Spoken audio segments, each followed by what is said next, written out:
Yes, if anyone has any vision trouble whatsoever, please come right up the front as close as you wish. Just a little bit of water.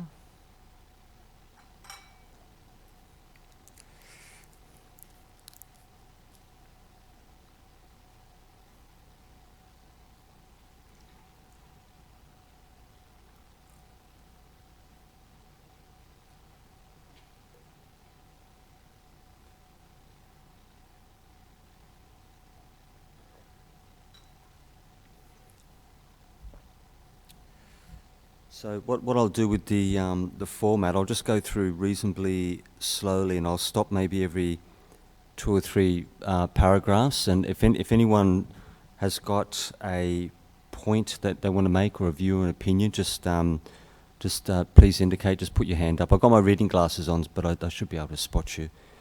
And what I'll do is I'll have you guys give your input first, and then I'll add anything which is left over, anything I've sort of picked up along the way.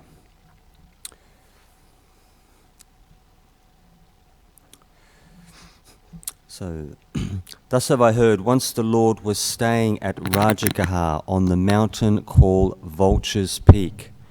Now just then King Ajatasattu, Vediputta of Magadha, wanted to attack the Vajjayans.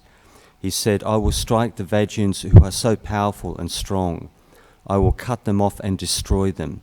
I will bring them to ruin and destruction. And King Ajatasattu said to his chief minister, the Brahmin Vasaka, Brahmin, go to the Blessed One, worship him with your head to his feet in my name.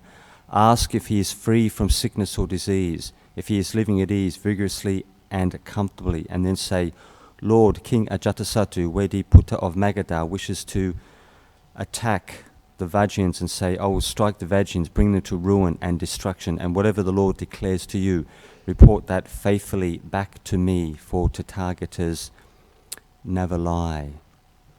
It was an interesting point, because later, when the Ajatasattu's senior minister went to the Buddha basically explained to him the process where he could have essentially brought about the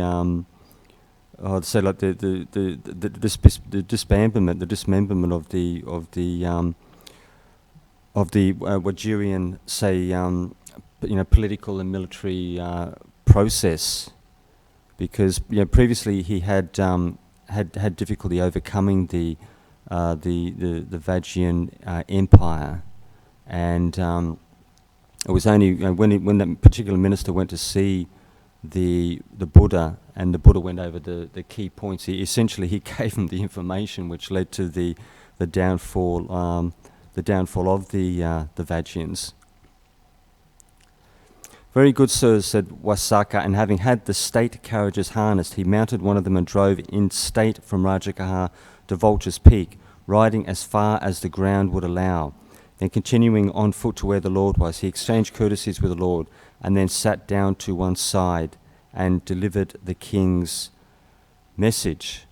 And as many of you are aware, that King Ajatasattu was the nephew of King Pasenadi of Kosala, and Ajatasattu was famous for that act of parricide, bringing about the death of his father in order to essentially take hold of the throne.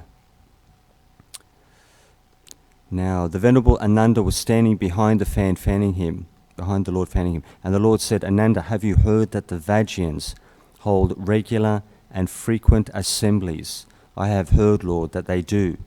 Ananda, as long as the Vajjayans hold regular and frequent assemblies, they may be expected to prosper and not to decline. Have you heard that the Vajjayans meet in harmony, break up in harmony, and carry on their business in harmony? I have heard, Lord, that they do. Ananda, as long as the Vajjayans meet in harmony, break up in harmony, and carry on their business in harmony, they may be expected to prosper and not decline.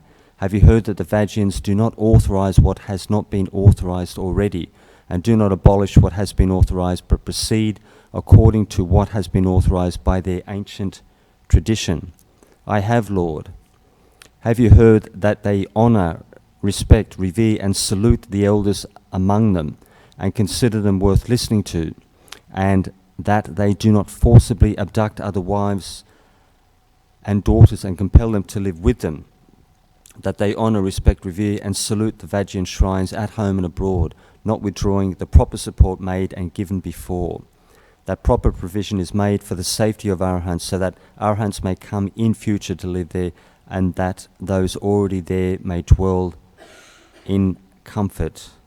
I have, Lord. So many of these principles are actually laid down for the monastic sangha as well, both on the nuns and the monks' side. But you do have you have these like core principles, but you still have say the underlying structure that the senior monk or the abbot lays down for the dynamics in the monastery, because you'll find that there are many, very, very solid forest monasteries, practice monasteries in, say, Thailand or Burma, where they don't insist on, like regular meetings. They may, the senior teacher may only call a meeting possibly even just once a week, or if there's any kind of major issues, maybe a second meeting to discuss, could be community business or core wild or, vineyard rules or this kind of thing. So, with some, I've been in a monastery where there was like something like a dozen meetings almost covering all sorts of different aspects of the community, the committee, the work scene, and say like heart meetings and all this kind of thing. But sometimes it can be a sense of overkill, because if you're living, you're living in a say like a Buddhist community as a monastic, and you're trying to develop yourself not only for the good of oneself but for the good of others as well. But you may find that constantly being pulled in and engaging in community meetings, or maybe one meeting almost every single day, plus a morning and evening meeting, might be a little bit maybe sort of too much for some people, because you don't really get a lot of time to yourself. You don't get much seclusion and the ability to work on one's meditation practice, and you find that with both the monks and the nuns and even the long-term lay disciples, say living in, especially in Asia, long-term in Asian communities, if they can't hold the meditation together for whatever reason, that essentially, once the quality of the practice falls away and the defilements actually take hold of the mind, then essentially you may be walking a thin line, and you may possibly leave that community at some point, because the bottom line is, even if you were dying, say for example you were dying, or you were just completely riddled with cancer, it's much better to die in the monastery with your friends than to actually die in the hospital amongst strangers. It's a sort of common understanding within the forest fraternity. As long as you can get pain, you can get reasonable pain relief, you're reasonably comfortable, regardless of whatever sickness, disease process. You're far better off, actually dying within the community setting than dying, maybe in some general hospital system with people who don't know you and don't really understand you whatsoever.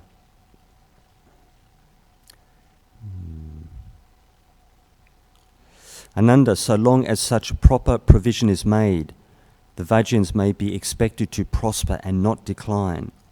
Then the Lord said to the Brahmin Vasaka, once Brahmin, when I was at the Sarandada shrine in Vaisali, I taught the Vajrayans these 7 principles for preventing decline, and as long as they keep to these 7 principles, as long as these principles remain in force, the Vajrayans may be expected to prosper and not decline.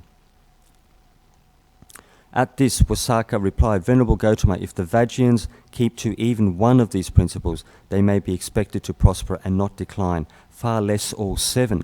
Certainly the Vajjayans will never be conquered by King Ajatasattu by force of arms, but only by means of propaganda and setting them against one another. And now, Reverend Gautama, may I depart? I am busy and have much to do. Brahman, do as you think fit. Then Vasaka, rejoicing and delighting at the Lord's words, rose from his seat and departed. So, yeah, that particular principle of, say, propaganda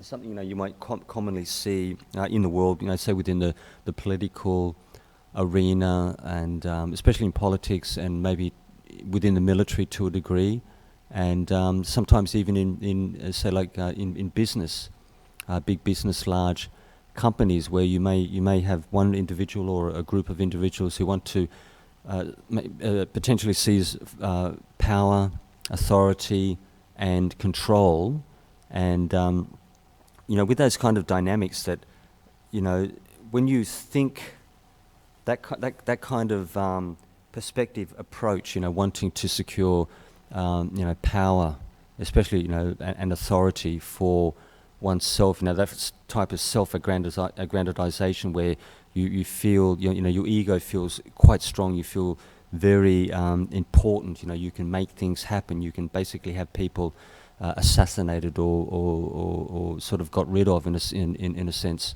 and so but unfortunately that kind of approach, when you look at it on a karmic level, that very, very few of those kind of individuals who follow that kind of path to secure the goals that they wish to achieve, they're not able to maintain their power base. Usually not even for say like a potentially when you look right across the range, not necessarily for say like a full life term. There are exceptions. You can have say like dynasties. Say like Korea, North Korea. We had a Korean monk in the monastery, and I asked him why. When you've got a situation where the North Koreans are basically they're impoverished, disadvantaged, economically deprived. I think things are changing in Korea, from what I've heard. But the economic conditions for working class people is quite it's quite unsatisfactory, and especially for poor people, they're very, very disadvantaged. And I said, how does the government maintain such a strong hold over the nation, over the people, over the political and military dynamics? And his answer was that the current government, the royal family, essentially they are part of a dynasty which has been repeating itself for I think well over, maybe about 500 years. I think he mentioned, and I don't know the exact time frame.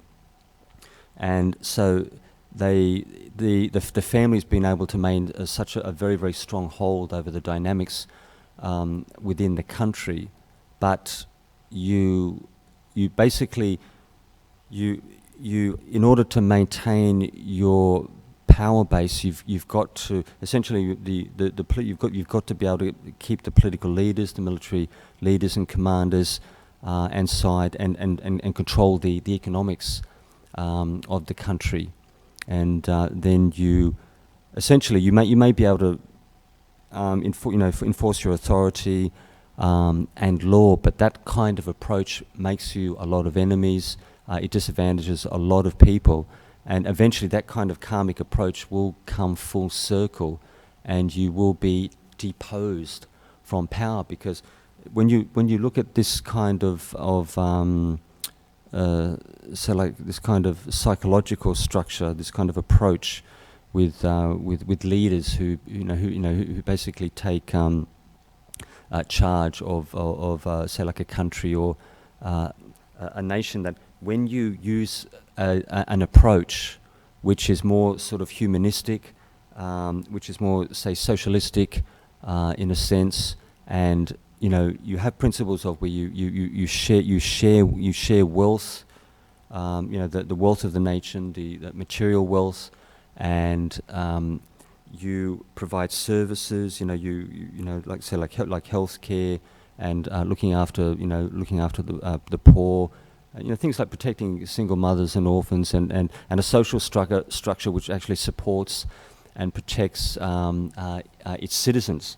And you minimise the level of corruption within the government and the military, and you get a more even and fair system of government, and that will be in the long term. That will the tendency is that kind of systematic approach will be more successful and more enduring in the long term, because when you approach it from an unwholesome perspective, that the karmic effect, it comes like full circle, and it creates, people, they may be able to establish a degree of power and authority, but they may have to use, quite a significant degree of force to maintain their grip, because they essentially, that kind of approach, they disadvantage many people, probably the majority, the majority of the population. Alright. So 1.6. Soon after Wasaka had gone, the Lord said, Ananda, go to whatever monks there are around Rajagaha and summon them to the assembly hall. Very good, Lord, said Ananda, and did so. Then he came to the Lord, saluted him, stood to one side, and said, Lord, the order of monks is assembled. Now is the time for the Lord to do as he sees fit. Then the Lord rose from his seat, went to the assembly hall, sat down on the prepared seat, and said, Monks, I will teach you 7 things that are conducive to welfare. Listen, pay careful attention, and I will speak. Yes, Lord, said the monks, and the Lord said this. So that particular word, welfare, you essentially, it's a fairly broad term that they with the translation, but it's still applicable in the sense that you can apply that sense of welfare almost right across the board within a, say, like a social setting. So whatever level of society, whatever the dynamics are, if you move towards a system of say welfare, fairness, and social support, that will essentially, it will support the structure that the economic, political, military structure which is in place at that time. Listen, pay careful attention, I will speak. Yes, Lord, said the monks, and the Lord said this. As long as the monks hold regular and frequent assemblies, they may be expected to prosper and not decline. As long as they meet in harmony, break up in harmony, and carry on their business in harmony, they may be expected to prosper and not decline. As long as they do not authorize what has not been authorized already, and do not abolish what has been authorized, but proceed according to what has been authorized by the rules of training. So many of you are familiar. You would have come across that sutta where the Buddha gave invitation to the monks. This is when he was coming towards the very end of his life. Those last few moments, he gave the monks invitation to, give them the opportunity to essentially renounce the minor and lesser rules, which is so for example, the tulachayas and pachityas, down to the very, very small rules. And so, but essentially, by allowing the monks to, say, like, relinquish virtually easily, like maybe 3/4, maybe slightly less than 3/4 of the 227 standard rules that the monks have, you can actually put the monastic community at as a disadvantage, because when you have the full rule structure, which is established by the Buddha, and each rule, as say incidents or infractions actually came up in the community, then the Buddha would convene a meeting and lay down a training rule for the essentially for the discipline and the harmony of the community. So if you had say interpersonal difficulties between the monastics, or the lay community weren't happy with the way that the monastics were behaving or conducting themselves. Or you can even be just like business dynamics. I mean, somebody was talking to me about a senior monk from Thailand who had to. I know both these monks, and one senior monk went to drop in on a junior, and it wasn't like a very, very heavy issue, but it gave me the impression it was in relation with the money rule, and especially in like Thailand, Burma, essentially with the monks in the forest tradition, they really have to keep that rule quite closely, because if the monks don't keep the money rule, they don't like handle and use money, then you essentially don't get the problems and difficulties and the greed and the corruptive element which actually comes with using cash, because there's a couple of principles where if because the monks are supposed to be based in living a reasonably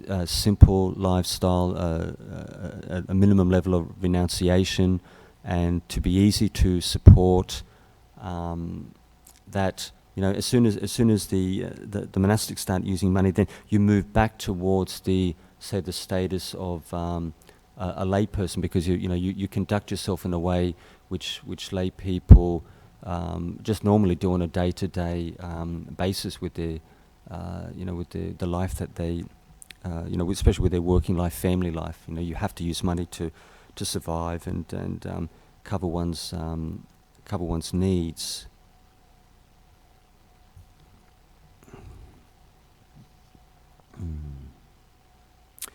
As long as they honour, respect, revere and salute the elders of long standing who are long ordained fathers and leaders of the order, as long as they do not fall prey to desires which arise in them and lead to rebirth, as long as they are devoted to forest lodgings, as long as they preserve their personal mindfulness, so that in future the good among their companions will come to them, and those who have already come will feel at ease with them, as long as the monks hold to these 7 things and are seen to do so, they may be expected to prosper and not decline.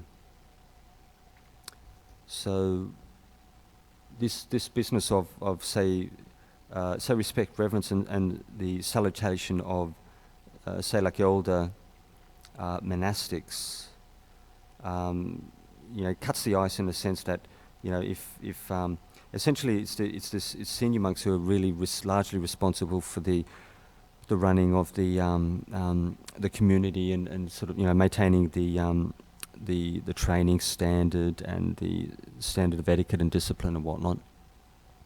And because the one lay disciple said to me, he said something like, the Buddha never gave. He said something along the lines of the Buddha never authorized that the abbot should really take full charge or control of the community, giving the impression that whoever's at the top of the line essentially doesn't have the right to run or control the dynamics within the community. But the thing is that you really can't have the junior people essentially making the big decisions and being largely responsible for for discipline and for teaching, because the junior people don't really have the experience. You really need to be in robes for like 10 years before you really start to have a real feel for Dhamma and you know the training rules. You know how to conduct yourself. Most people they may have an ability to teach. It all depends how much pressure, how much force you want to put in that area. People have different kind of personalities, but essentially, it's the senior people have the vast majority of the experience, community experience, and essentially they really have to call the shot. I wouldn't say call the shots completely, but they may have to make the final decisions on certain issues, because the dynamics with the up at the monastery is when we have the monks meeting, if there's any points that are brought up or any relevant issues, that every single person in the line. So Ajahn Brahm gives his take, his opinion on a particular issue, and then it goes right down the line, down to the novices. So you get full input from the community, and you make, from that we make an overall assessment. But when it comes down to the crunch, Ajahn Brahm essentially makes the final decision on crucial matters or matters which are of sort of quite reasonable significance, because he knows his lay fraternity quite well. His network in Singapore, Malaysia, Thailand. He's got his finger on many pulses, and he knows the dynamics. And the junior monks really they just don't have a clue at all. They may know exactly what they're doing within their own area, with the work projects, maybe the solar panels, plumbing, electrical, this, that, and the other. But when it comes to the big picture, say the big, the large support, and the dynamics between the community, or between the monastery and the external community, they really don't have like full awareness of exactly what's going on.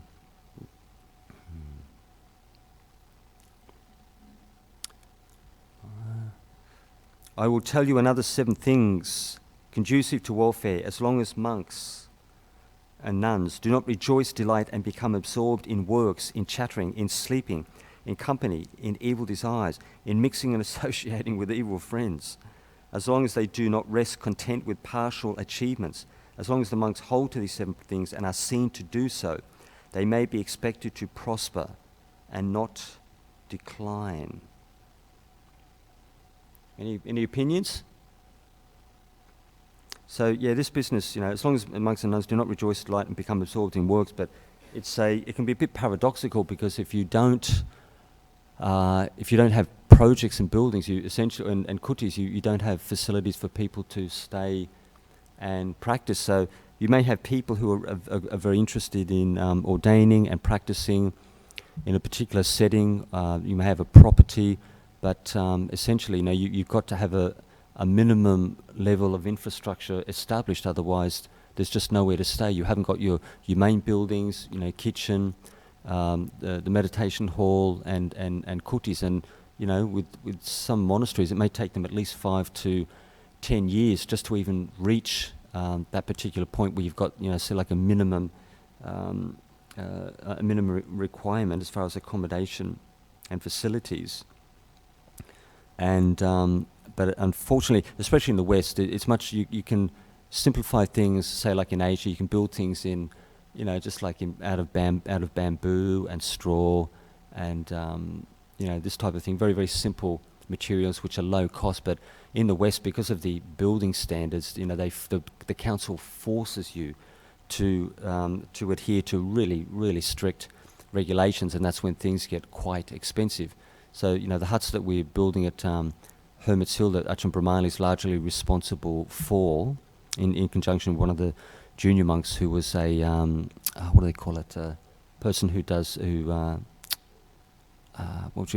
drawing. What do they call these people who do drawings and plans? Yeah, architect, within that category.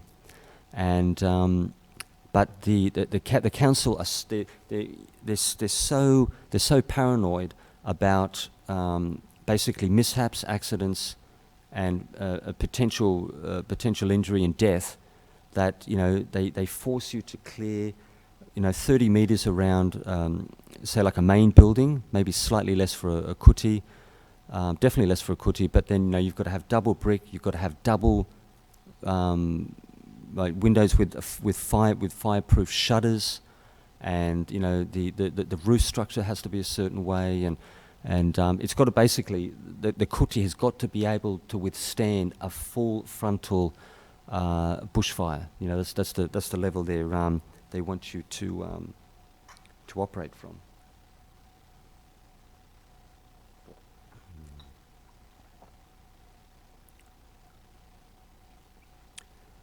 So, so this whole business, like, especially with excessive socializing, chatting, talking, sleeping in company, and mixing associated with evil friends. So essentially, you're just looking at one spends one's time unskillfully. So all of us, during the course of a day, we could look at our day-to-day experience and think, well, did I completely waste maybe 2 or 3 hours with a particular individual or activity, each person can actually sense it, when we go through our daily dynamics. Do the things that we do, are a complete waste of time, or do we actually benefit in some way? And Nick? Yeah.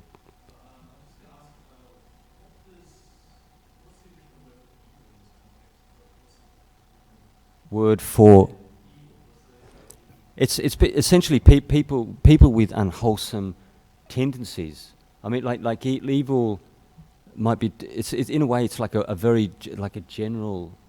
The word has a very general sense to it, and like evil in what, but essentially, if those people behave in a way which is completely unconducive to the path, then essentially that you shouldn't really associate with them, because their qualities, you're going to be affected by their qualities, and if you spend too much time with them, they're going to rub off on you.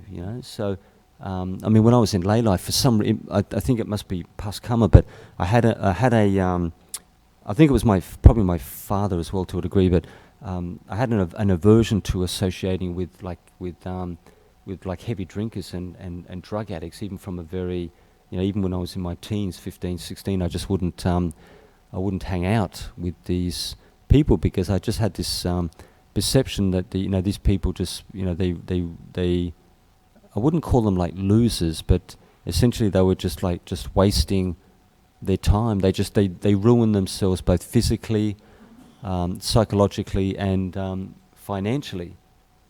I don't know anyone. I don't know any heavy drinker, or heroin or meth addict, who is even able to maintain a say like a satisfactory quality of life. They get compromised on a number of levels.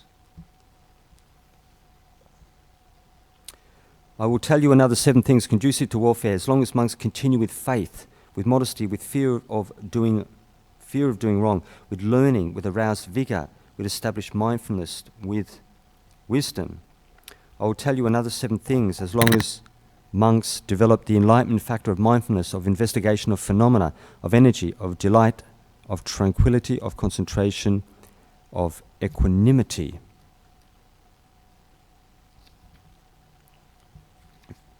I will tell you another 7 things, as long as monks develop the perception of impermanence, of non-self, of impurity, of danger, of overcoming or dispassion or cessation, they may be expected to prosper and not decline. Monks, I will tell you 6 things that are conducive to communal living, as long as monks and nuns, both in public and private, show loving kindness to their fellows in acts of body, speech and thought, share with their virtuous fellows whatever they receive as a rightful gift, including the contents of their alms, which they do not keep to themselves. Ajahn Brahm's very generous like that. He always, even if things come his way or his personal requisites, he's quite more than happy to share his requisites with others. Like you could go into his kuti and take something from his cupboard, and as long as you let him know, he wouldn't mind whatsoever. Or even if you, like one of the monks, because we were renovating a kuti, one of the monks was in the Mahathera's room, in the Mahathera's kuti, which is right next to the store, and so he was disturbed at least 3 or 4 times a day by people going into the store, even if they went in very quietly. The room was a bit of a sound chamber, so. And I said you could have really, because Ajahn Brahm is not back till Wednesday, doesn't fly back till Wednesday. And I said you could have moved into Ajahn Brahm's room, and and I know for a fact he would not have minded. As long as the room was clean, tidy when he left, he wouldn't have protested at all. But he felt it was wrong because he hadn't actually requested. But I didn't think it was such an incredible thing to ask, but it sort of ruined, the last week of his retreat.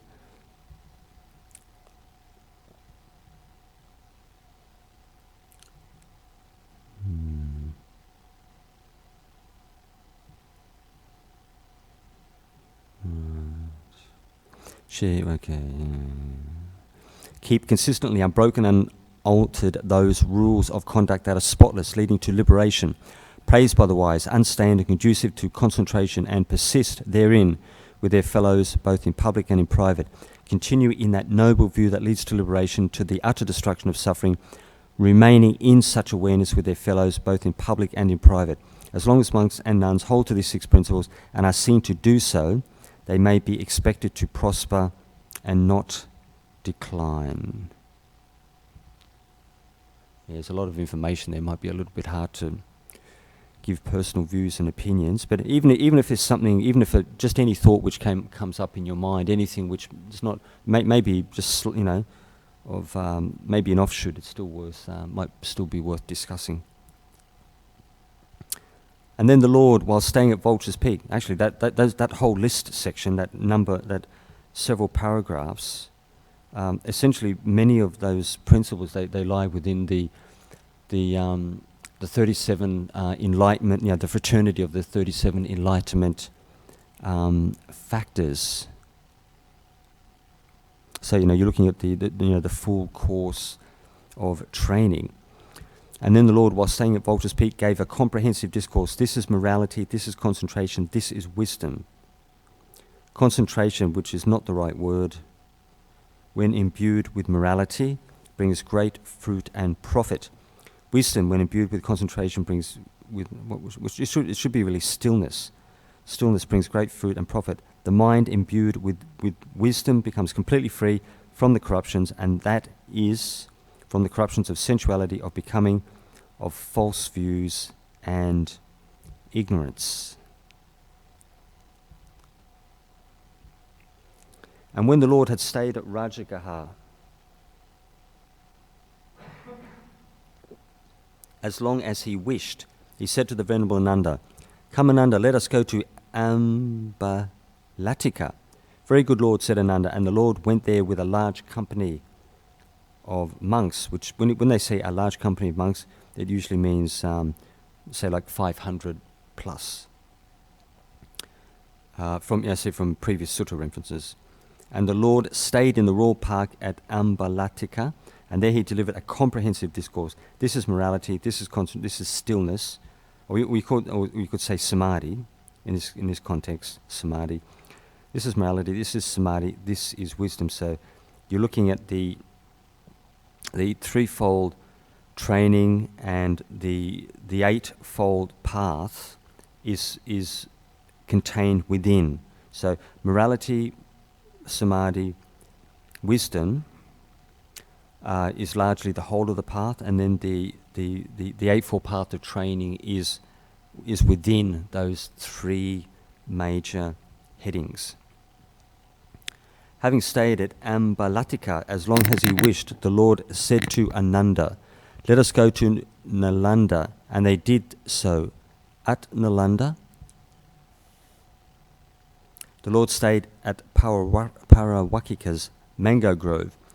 Then the Venerable Sariputta came to see the Lord, saluted him, sat down to one side and said, "It is clear to me, Lord, that there has never been, will be or is now another ascetic or Brahmin who is better or more enlightened than the Lord." You have spoken boldly with the bull's voice, Sariputta. You have roared the lion's roar of certainty. How is this? Have all the Arahant Buddhas of the past appeared to you? And were the minds of all those lords open to you? So as to say, these lords were of such virtue, such was their teaching, such their wisdom, such their ways, such their liberation. No, Lord. And as many of you know, that Sariputta was the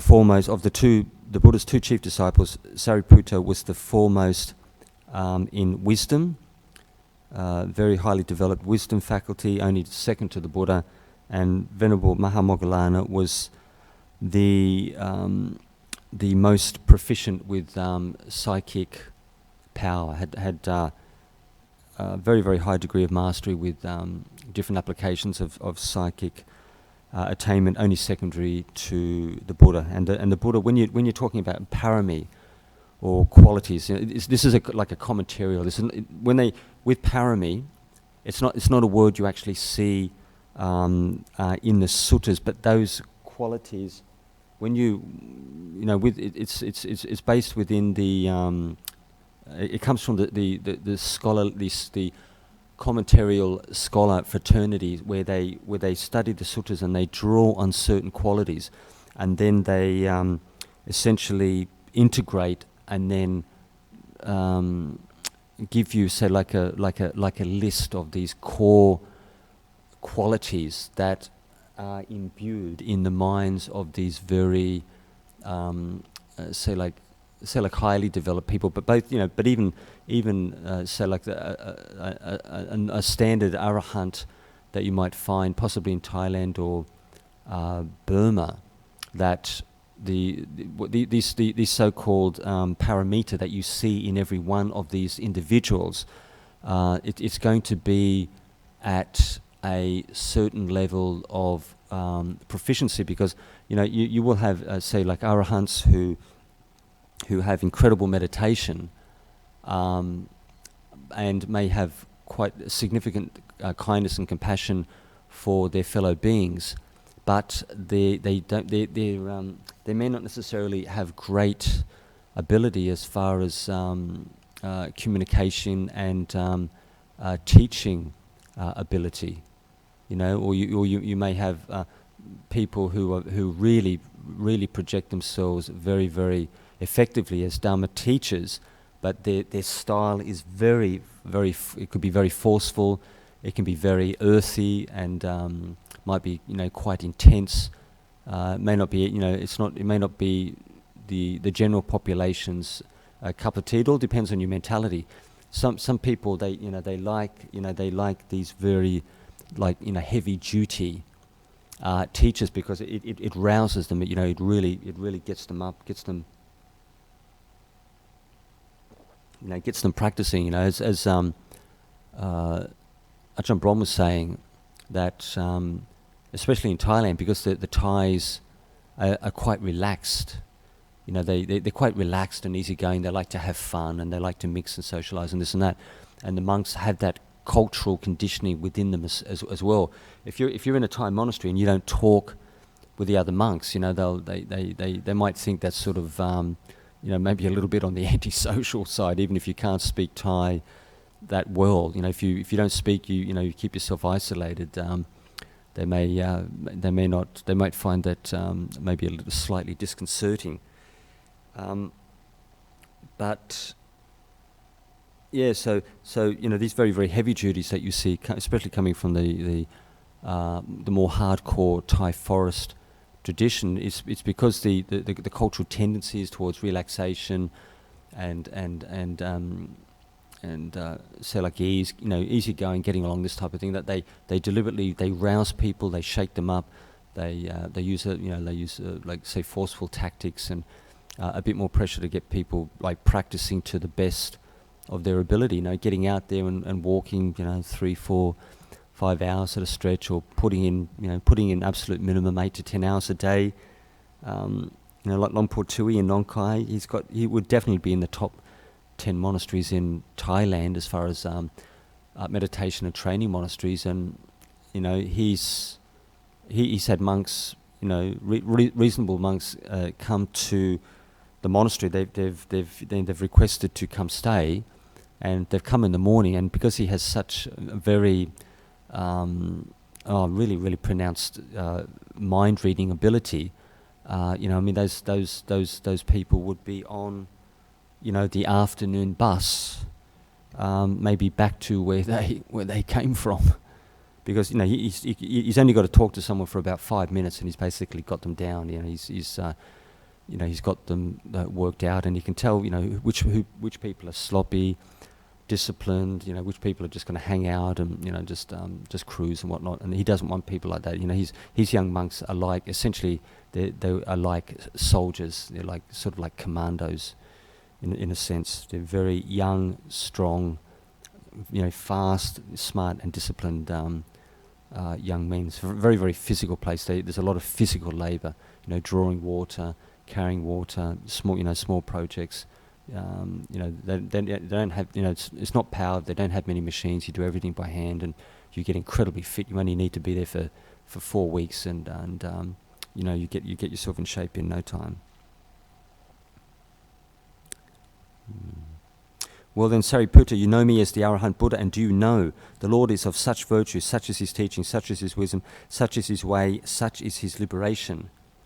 No, Lord. So, Sariputta, you do not have knowledge of the minds of the Buddhas of the past, the future, or the present. Thus, Sariputta, have you not spoken boldly with the bull's voice and roared the lion's roar of certainty with your declaration? Lord, the minds of the Arahant Buddhas of the past, future, and present are not open to me, but I know the drift of the Dhamma. But I think at this time, I'm not sure of the attainment of Venerable Moggallana, of Venerable Sariputta at this Buddha's last days. No, he was fully enlightened. Buddha's last days, he was definitely enlightened. Both of them were from memory. I don't know the exact how many years previously. It was only Ananda who was still a Sotapanna, prior to the death of the Buddha. Lord, it's as if there was a royal frontier city with mighty bastions and a mighty encircling wall, in which there was a single gate, at which was a gatekeeper, wise, skilled and clever, who kept out strangers and let those in he knew, and he, constantly patrolling and following along a path, might not see the joins and clefts in the bastion, even such as a cat might creep through. But whatever large creatures entered or left the city must all go through this very gate, and it seems to me, Lord, that the drift of the Dhamma is the same. All those Arahant Buddhas of the past attained to supreme enlightenment by abandoning the 5 hindrances, defilements of mind that weakened the understanding, having firmly established the 4 foundations of mindfulness in their mind, and realized the 7 factors of enlightenment as they really are. So, many of you are aware this business with the 5 hindrances. There's 5 main areas of, you could essentially call it emotional thought, which will stop you from getting the mind, to a very, very, say, still state, and help you to bridge to the first jhana eventually. So, but the thing is that, because I checked this when I was in Thailand, but even if you have the 5 hindrances suppressed and you're at the level of say firm upachara samadhi, that you can still attain sotapanna with that level of samadhi if you investigate in the correct manner. But and I asked one particular teacher, I said, what level of investigation are you talking about? The particular Thai teacher. And he said, if you go he said, if you go into, he said, you really, in essence, you really need to go internally. You need to go into the body, the 32 parts. You need to go analysis of the 4 elements, mindfulness of death.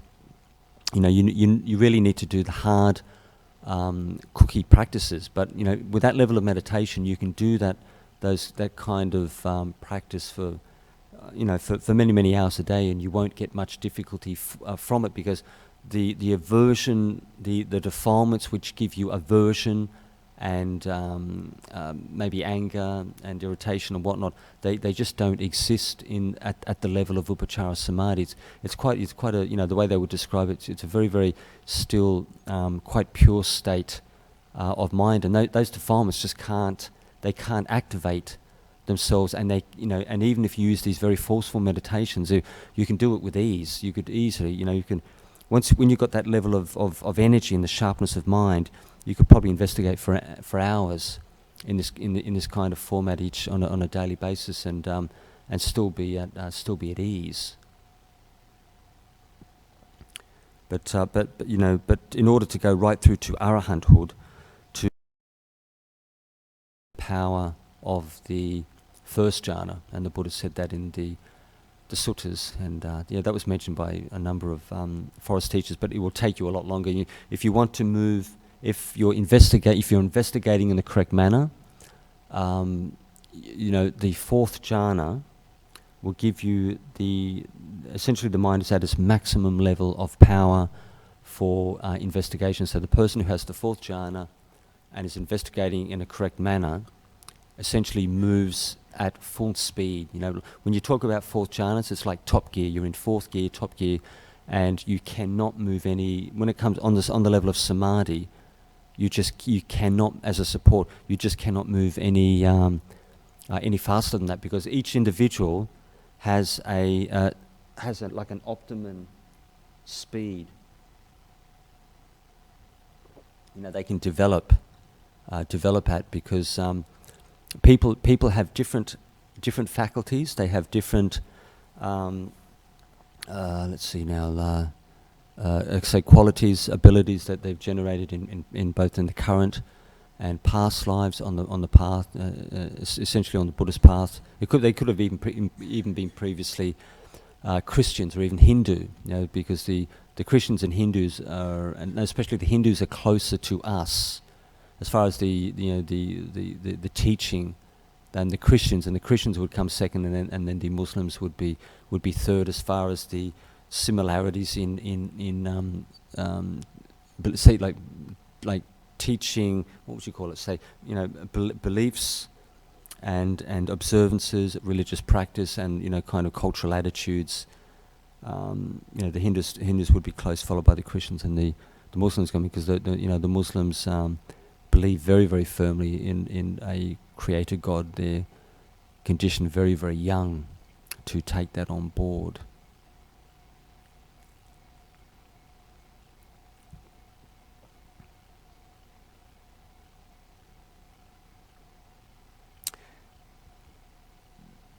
Then, while staying at Nalanda in Parwarika's mango grove, the Lord gave a comprehensive discourse to the monks. This is morality, this is stillness, this is wisdom. And having stayed at Nalanda as long as he wished, the Lord said to Ananda, "Let us go to Pataligama," and they did so.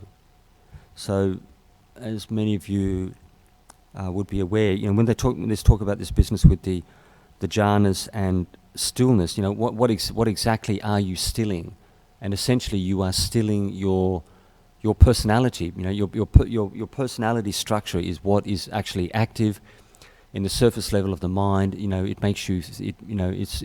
It's that which thinks and feels and has views and opinions. It loves, it hates, it likes, it dislikes. It has all sorts of different perspectives and nuances. But essentially, it's that personality complex with thousands and thousands of variations, which is going to stop you from settling down into that very, very profound state of stillness, where you can really start to see very, very clearly what's going on. And some people may argue the point. Like one gentleman came upstairs many years ago, and we're talking about this business, and he said something like, he's a pretty smart guy. I think he was a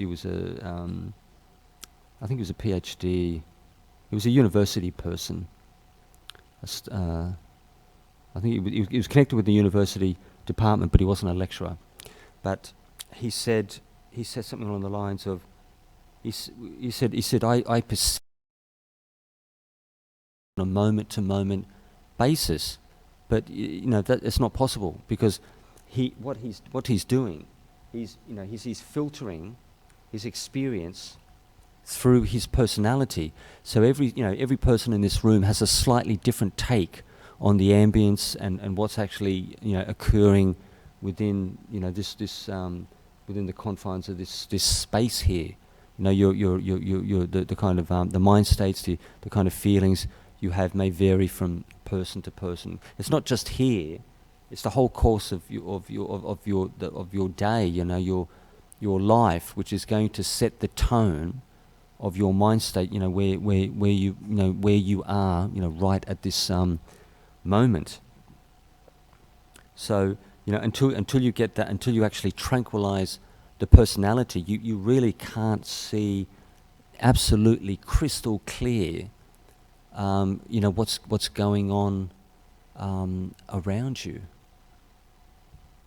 Anyone got any opinions on that? You guys are so easy to work with.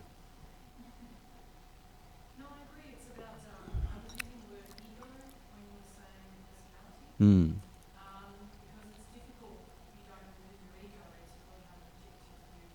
the situation. So I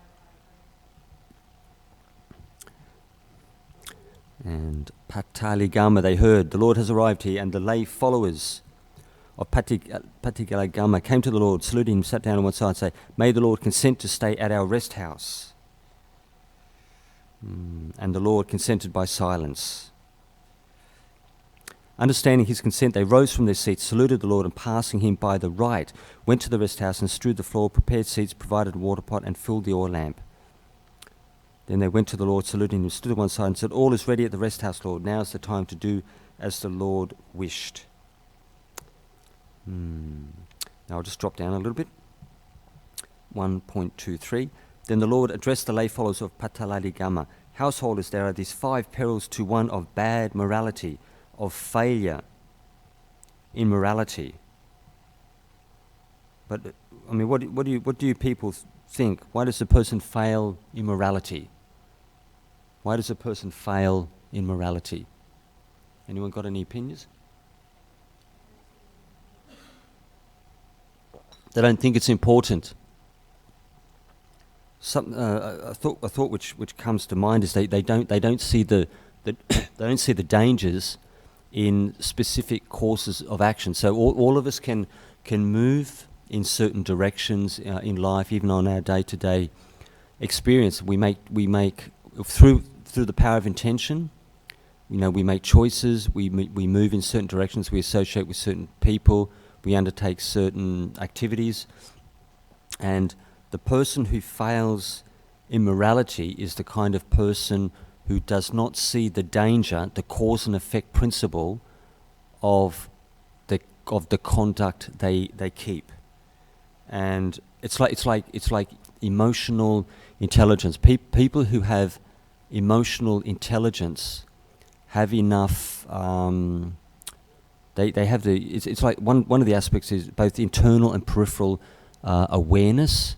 They have this underlying, this almost like an intuitive awareness that if I move in a certain direction, if I associate with this certain person, if I start to use maybe particular substances recreationally, I'm going to end up in trouble eventually. The person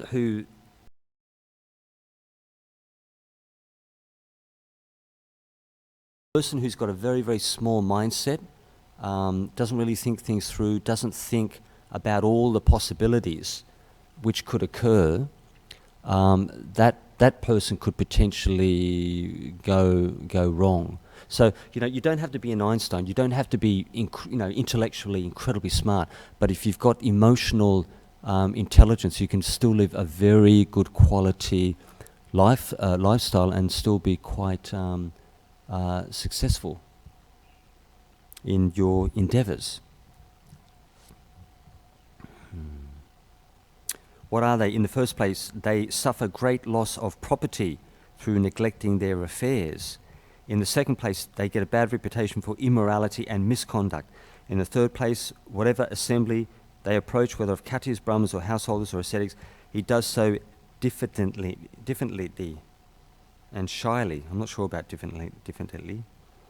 In the fourth place, they die confused. It's like because of I would imagine like increased, or say pronounced delusion in the mind state of that person. Because of the way that they live their life, they conduct themselves. In the fifth place, after death, at the breaking up of the body, they arise in an evil state, a bad state, in suffering and hell. These are the 5 perils to one of bad morality. And householders, there are these 5 advantages to one of good morality and of success morality. Yep.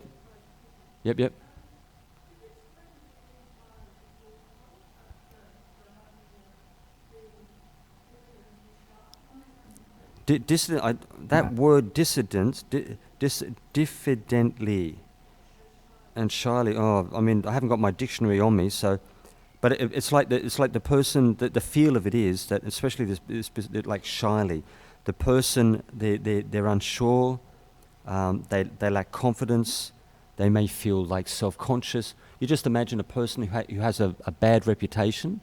An example came up when I went to, I won't give full detail, but I was at Newbury Monastery, and there was a couple there who were quite a pleasant couple. You know, I knew them previously on both sides, both the man and his partner, and I won't give you too much detail because you might know them, but they supposedly. Because of their personal dynamics, they were scrutinized, for choice of words, scrutinized by the Sri Lankan fraternity at say BSV. I won't give you too much information. By the Sri Lankan community who felt that, you know, their personal standard wasn't satisfactory, and was maybe slightly offensive and this kind of stuff.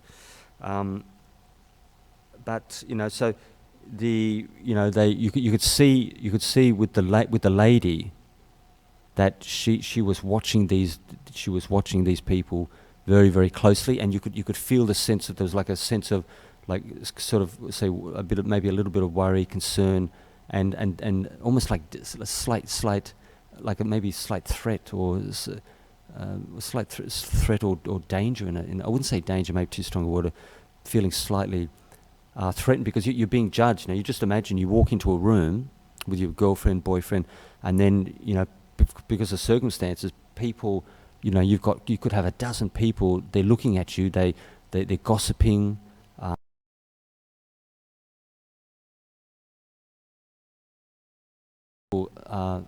Are judging you, and so that may make you feel very, very uncomfortable. So it's a similar category. I'd have to check the dictionary for this diffidently. Reserved. Reserved in manner. Yep, reserved, and it's like the person's holding back. They're you don't have full. You're not absolutely sure. There's not full confidence. You're not projecting yourself fully, in say like public, the meetings, congregations. And householders, there are these 5 advantages to one of good morality and of success morality. What are they? In the first place, through careful attention to their affairs, they gain much wealth. In the second place, they get a good reputation for morality and good conduct. In the third place, whatever assemblies they approach, whether of Khatris, Brahmins, householders, or ascetics, he does so with confidence and assurance. In the fourth place, they die unconfused. In the fifth place, after death, at the breaking up of the body, they arise in a good place, a heavenly world. These are the 5 advantages to one of good morality and of success in morality. So what I'll do is we've been going for some time. Does anyone want to give any views and opinions on anything whatsoever? Because this is a very, very long sutta. Anything whatsoever? Okay, all right. So, yep.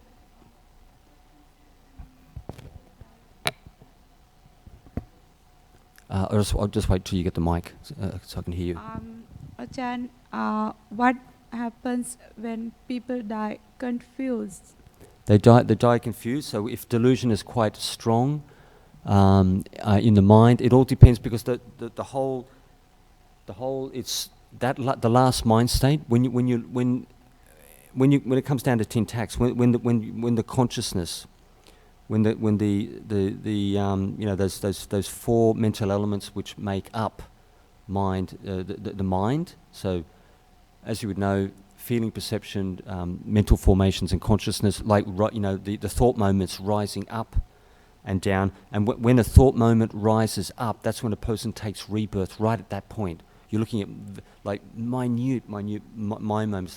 They reckon that there was an analogy by a top class scholar. There was supposedly, I don't know, I think it was something incredible figure running into hundreds of thousands of mind movements per second. So you're looking at like the rise and fall of mind activity incredibly fast. But that last moment is conditioned by the full course of your life, and also past lives as well. The current life will be the dominant principle. So that last 60 seconds when you're ready to pass away, the full power of the karma in the current life will be the most significant. So, but if a person's in a state of confusion, maybe confusion in relation to it could be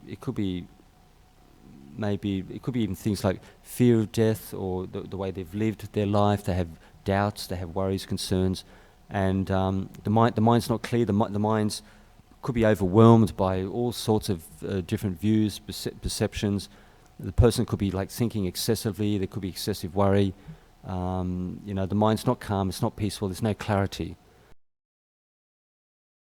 Underlying defilements could be quite active, and the mind is, the person could be, could be quite, what would be the right word, in a state of like anxiety, possibly even fearfulness, and so that would take you essentially. It's not carved in stone, but that last thaw moment, say easily the last couple of seconds, will have the most weighty effect on where you will take rebirth. So, as an example, if you died in a complete state of confusion, completely confused for whatever reason, there could be multiple factors, that you would usually find that those individuals would be reborn as, say, like unhappy beings, unhappy ghosts, and spirits who say wander the earth plane.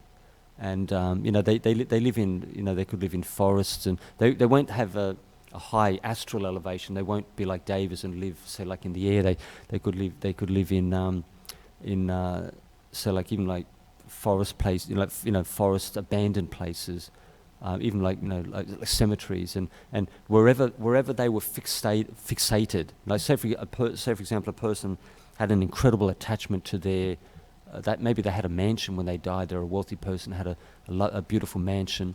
They passed away, and that person's spirit may actually hold them to that that vicinity for, even for many years, even potentially for even 50 years, 100 years. That the spirit, because of the attachment, the spirit is caught and bound there in that location. And they've had, as many of you would be aware, incidences where as soon as the new owners start to change the decor or rearrange the furnishings, the previous owner becomes very, very unhappy, and then you see an increase in like poltergeist activity, and essentially they're letting the new people know they're not happy with the way that they're doing things in their new residence. So, essentially, there could so state of confusion essentially will take you down below the human realm, but I would say the vast majority of them would be like pretas, unhappy spirits. That would be the main category, because a state of confusion, unless you make incredibly bad karma, where you're killing animals, you're cheating, lying consistently, and in order to take you to hell, it's got to be. The Buddha gave the impression that it was, one's moral infractions would need to be reasonably light, but it depends on the mindset of the person. With the monks and nuns, that if you or even with the lay practitioner, if you have someone on 8 precepts, when you create an infraction, the weight, the karma is actually weightier. Because of the increased, say, sensitivity of the mind, it has the potential to even easily to drop you down to the same level, and sometimes lower, because the person on the level of the mind, they have increased awareness, increased understanding, but they still make that big mistake. They know something's wrong, but they just go right ahead without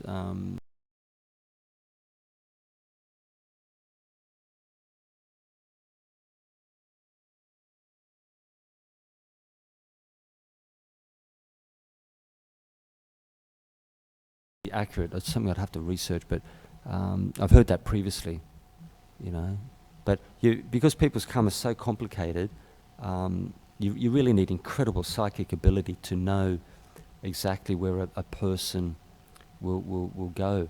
But a confused state, it shouldn't really take them to hell, or the realms of the asuras, because they've got a different kind of mentality. You got to make sort of fairly heavy, fairly weighty karma to be taken down so low. Is there any other opinions at all? Okie doke. We'll call it an afternoon, and I'll catch up with you at some point.